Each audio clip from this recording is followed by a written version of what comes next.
Hello, everyone, and welcome.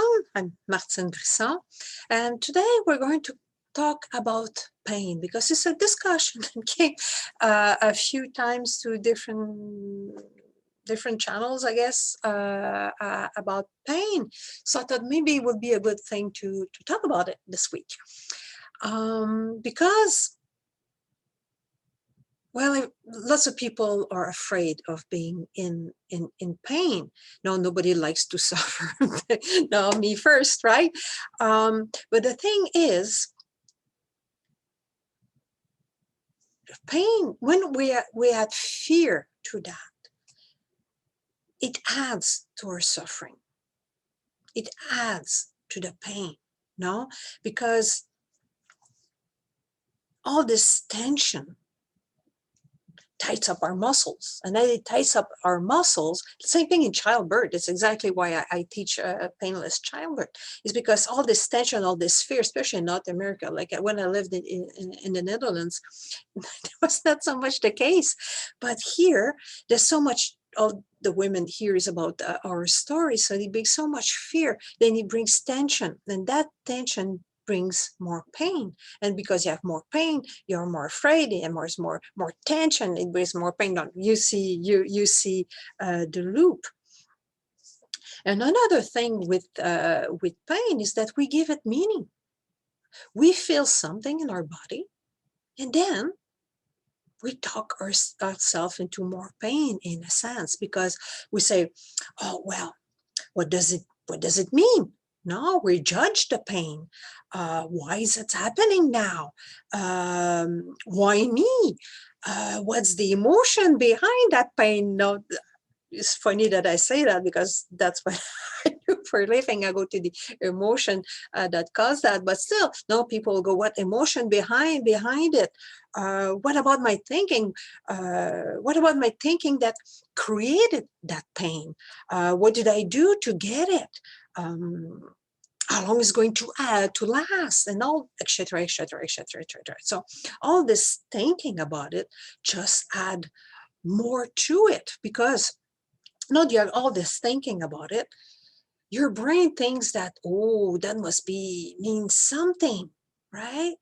And because it means something, it adds to it.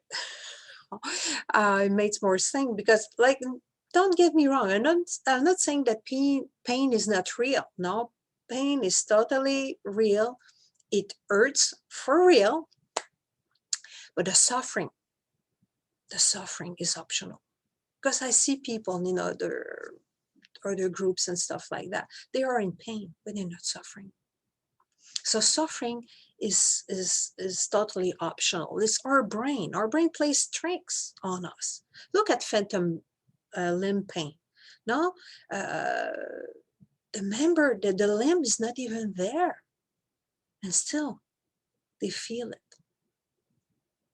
And usually is they will feel it more when there are the circumstances now reminds them of the circumstances when they had the uh, the accident caused the loss of a limb. There was this one person who had a hunting accident, and it was very hot and humid when he had the hunting accident. And each time the same weather condition came back, the brain put that link. No, bad, no, humid, warm. There was pain, and he brings back the pain. And same thing. I heard the story of somebody who was in Vietnam, and something happened, and then he was put in an helicopter and flew to safety and had to be amputated, and he was fine, totally fine after that, until one day he was at an air show, and there was an helicopter, and the brain put the loop, oh, helicopter, pain, and the pain came back. So sometimes our brain puts makes us in a loop and plays tricks honest. There's different ways to cut that loop. Hypnosis do that, NLP do that, EMDR do that, eye movement integration therapy do that to stop the loop. But it's just to tell you the power of our brain, of making association, even though the association is not there, right? But like I said, it can be stopped. But when we don't get involved also with it, with our thoughts, like, oh no, what is going to stop? Is, like I said, that's going to add some suffering into that. And it's not positive thinking. Okay, I'll think myself happy. No, that's not what it says. Sid Banks said that if people were not afraid of their experiences, that alone will change the world. So like I said, that's not positive thinking.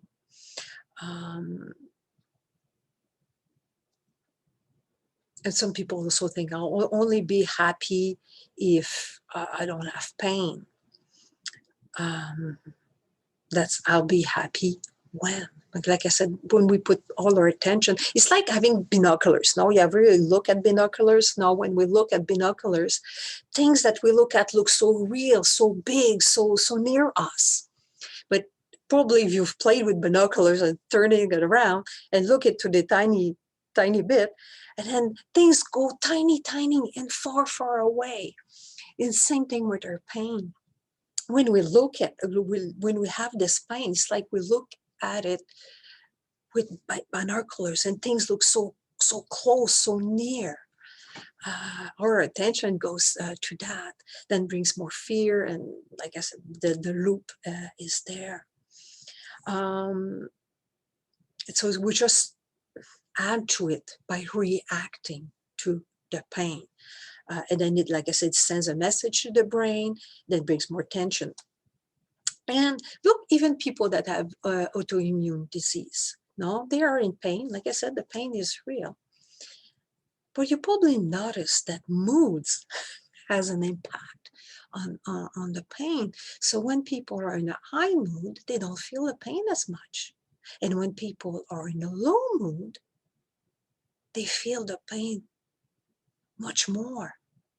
That's why there's pet therapies. That's why there's dogs and cats sometimes in some hospitals, because seeing a pet brings the spirit up. And as the spirit up, they feel less the pain. The pain is still there, but just by our moods has an impact on the way we feel the pain. We just, like I said, are thinking innocently, no, totally innocently, we just add to our suffering. Now, there's this doctor, he's deceased now, I think he died maybe 2 years ago, John Sarno. He was an orthopedic surgeon. And he noticed, he knows that, well, about the limbic system and those kind of things. And he noticed that back surgery were notoriously had low result, in a sense. Now you operate one place and the pain just change places. And that's when he noticed that it was emotional. And he stopped doing surgeries for back pain. And he sent people to psychotherapy. Because usually there's lots of anger with pain, and pain like migraines and stuff like that. There's lots of anger behind that. And he started sending people to psychotherapy instead of back surgery. And that didn't make him very popular. Other back surgeons. But eventually he trained other orthopedic surgeons.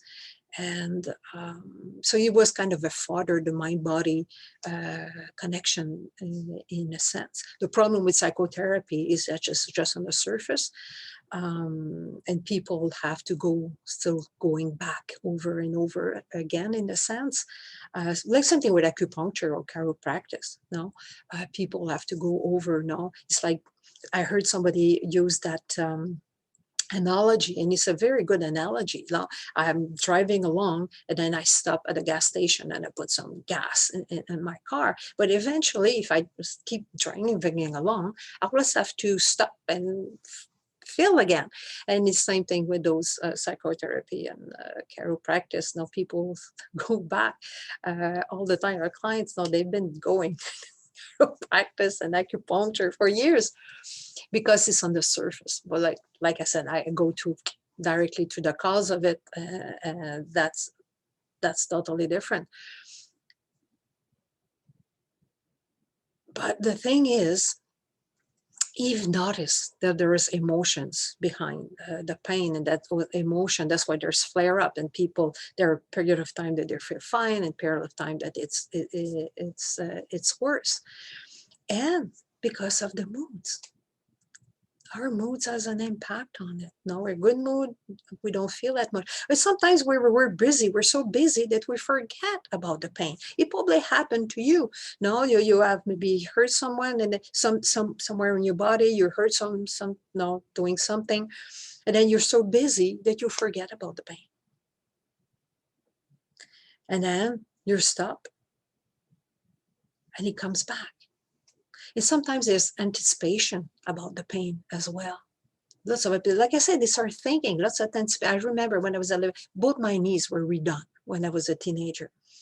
There was nothing holding the kneecap, so I would just look at it, or just walk, and my kneecap was going poof, poof, poof, all over the place.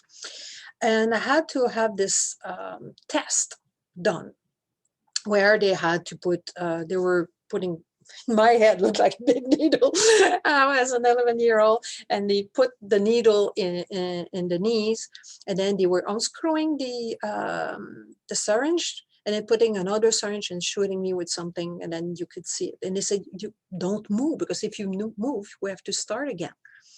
I was so afraid to move. They said, oh, you can't look at the TV, see your knee. But they also said, don't move. So I was afraid even to put on my eye to look at it.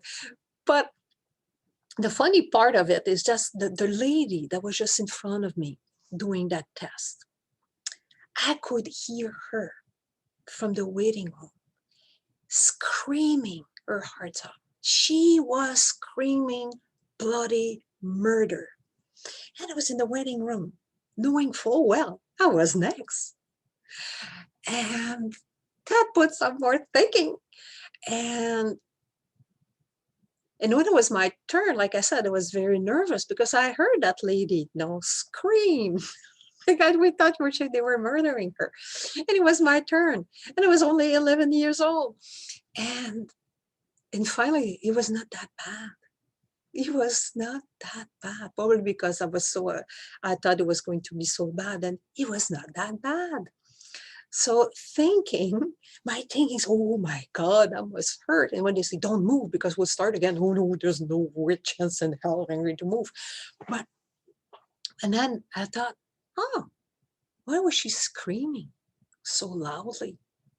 It was not that, okay, it was not the most agreeable thing in the world, but it was not that bad, right? So pain does happen, but our thinking about it adds to it.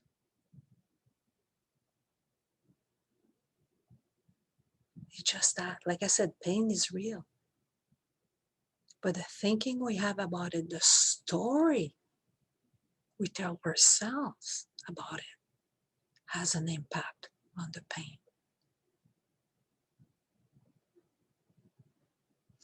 So that's all I have to tell you today. As usual, if there's something that you want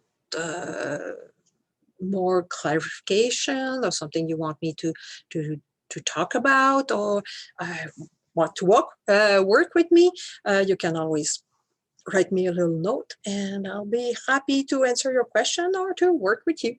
And on that, well, I wish you a good week. Ciao.